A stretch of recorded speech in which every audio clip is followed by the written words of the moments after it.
Ya, pagi ini cerah sekali langitnya ya. Jadi hari ini saya mau lari MAF training ya. Sekitar 8 sampai 10 kilo nanti tergantung mana waktu yang atau badannya, kondisi badannya memungkinkan. Dan ini juga mau cerita recap selama 1 tahun ini perjalanan running saya, suka dukanya, dan apa saja pelajaran-pelajaran yang saya ambil ya.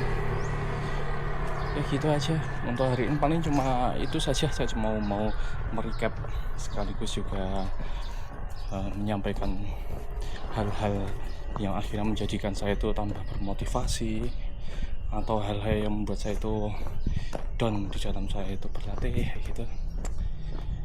Kita mulai dulu ya. Ini masih jam berapa ya? Jam 6 di Jogja, tapi udah mataharinya udah tinggi.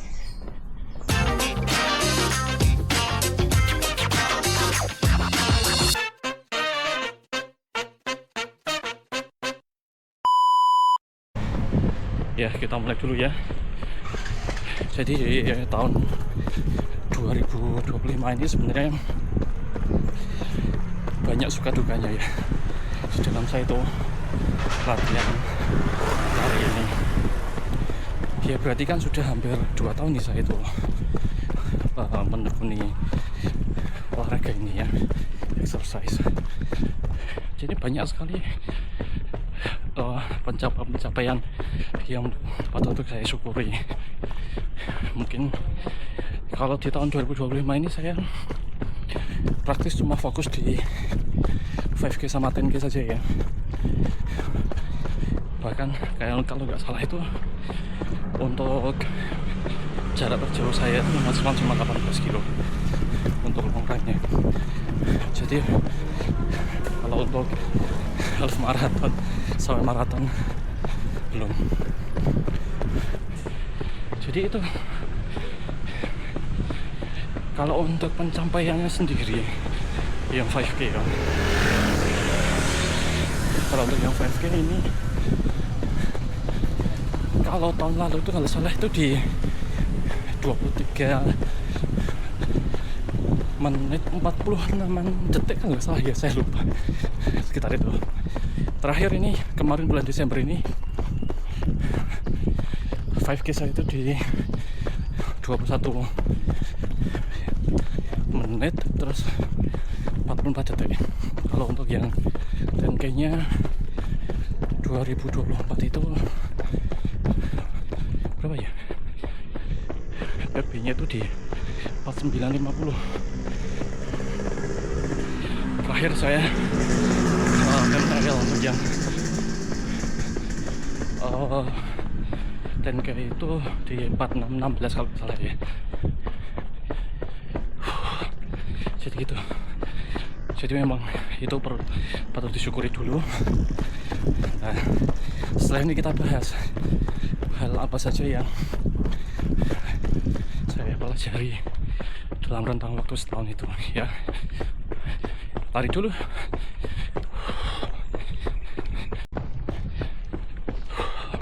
Pelajaran pertama, kalau kita konsisten nanti hasil akan mengikuti ya. Mungkin kalau teman-teman lihat video-video saya dari video yang lama kayak gitu kan, tahu terkait dengan program saya. Bahkan saya itu MAF training di tahun 2024 itu PES 9, PES 8. Terus sering saya itu lari zona 1, zona 2. Diperbanyak larinya di zona yang rendah ya gitu kan. Setelah ini akhir tahun ini,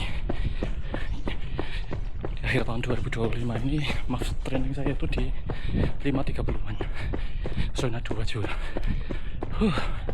PES 5.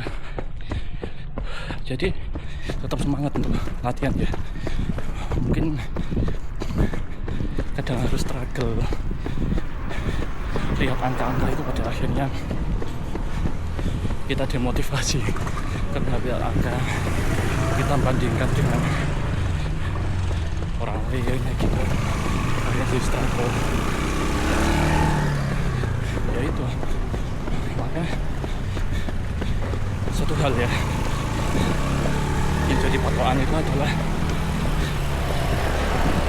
standarnya itu standar kita sendiri, jangan standarnya orang lain. Saya pun juga sama, lihat ada orang itu sudah pace-nya kecil, pace 3, pace 4. Nah, saya belum bisa, ya jangan bandingkan kita dengan mereka, kita bandingkan kita dengan kita yang sebelumnya. Jadi begitulah, jadi konsisten itu amat sangat penting, karena hasil juga nanti akan mengikuti. Yang kedua, hikmah yang saya ambil perjalanan lari saya itu, pentingnya kita itu punya target yang terukur, ya progresif overload lah, gampangnya kayak gitu. Jadi lihat kapasitas tubuh kita, makanya personal base itu jadi patokan ya. Kalau saat ini saya personal base-nya itu adalah di, kalau 5K nya di 2144, maka salah satu metodologi dalam kita pengukuran itu ya jangan tiba-tiba langsung targetkan 19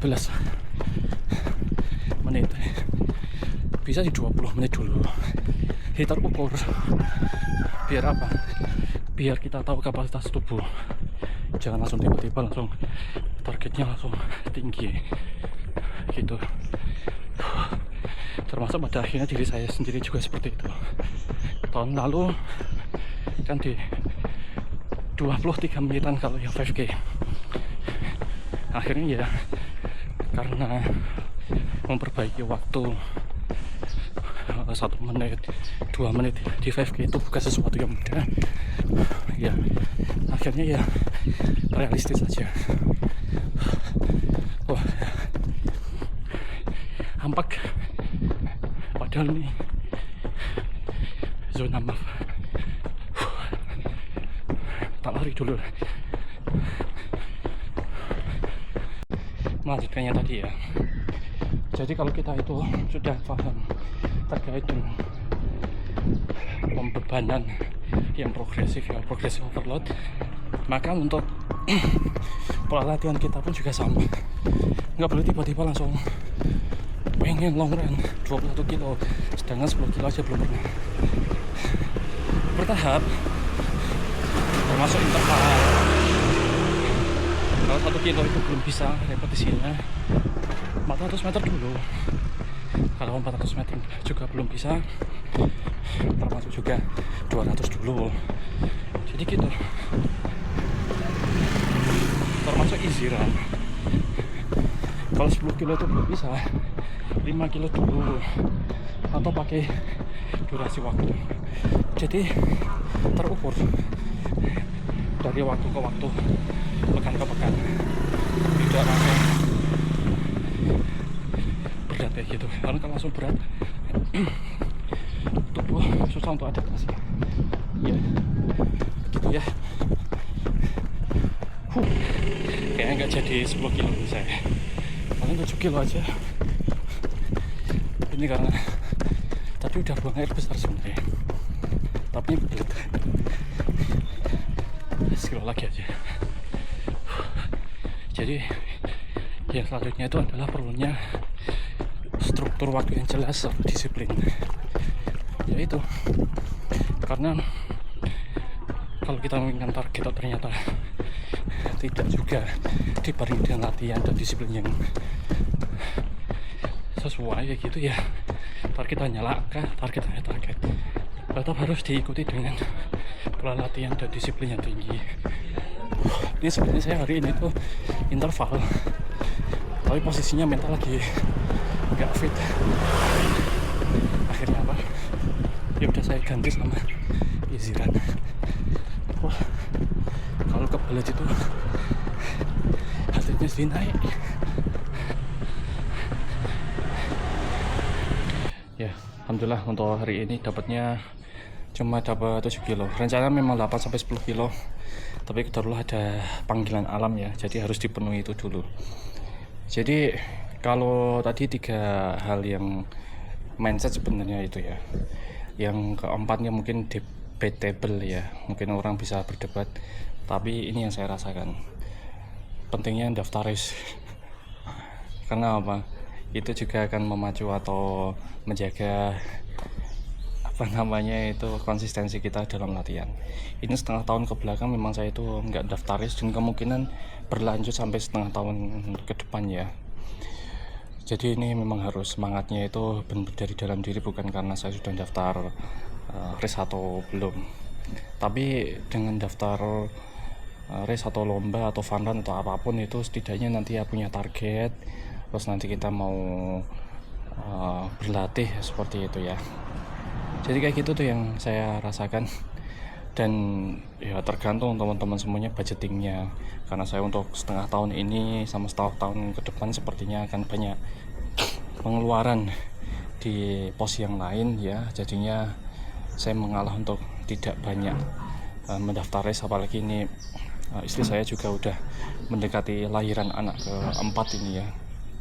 Ya jadi yang biasanya saya kalau misalkan race itu ditemani sama istri ya, kalau istri lahiran sepertinya saya juga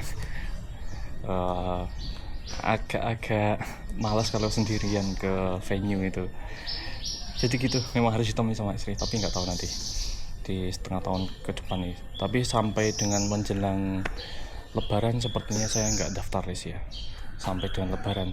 Kalau pasca lebaran kita lihat saja nanti ya. Jadi itu, dan sebenarnya masih banyak lagi yang mau saya sampaikan, cuman karena memang durasi, keterbatasan waktu, makanya ya mungkin sampai sini dulu ya. Silahkan nanti bisa kalau ada tambahan bisa disampaikan di kolom komentar ya. Terima kasih sudah menonton sampai selesai. Jangan lupa untuk like dan subscribe channel saya biar saya tambah semangat untuk bikin konten teman-teman semuanya. Saya akhiri, bila itu. Assalamualaikum warahmatullahi wabarakatuh.